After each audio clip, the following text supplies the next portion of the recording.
Hey there. Do you have kids who are cranky in the summer? It's definitely quite common to have kids that are a little bit crankier or maybe a lot crankier in the summer. Whether they, have this issue year round or it's more centralized to the summer, it definitely can be a big issue. So I figured I would share a couple quick tips to help make it a little bit easier. I mean, none of these strategies are probably going to work 100% of the time or work perfectly, but I think, there are a couple of things you can do that will at least make it somewhat, hopefully, a lot better for you. One is to think about hydration. Again, in some ways it may be common sense, but make sure your kids are hydrated from the time they wake up in the morning and are as hydrated as possible, throughout the day and, into the evening, because that will help reduce crankiness probably at least a little bit.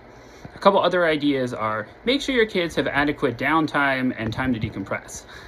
Because, it's with the summer is different, whether they're sitting around all day, which means probably not great to do, but again, sometimes you need to do that based on setup of things, and you don't have a whole lot of choice, and so it's okay to have that some of the time.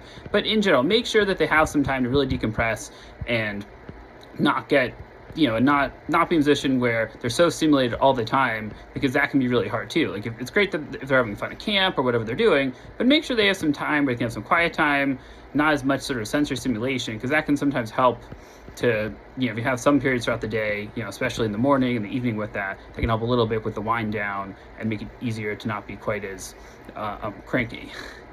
Other pieces of it are thinking about the schedule. So in terms of making sure they know what they have to do, maybe creating a visual schedule can be helpful. And just, looking at making sure you have routines in place.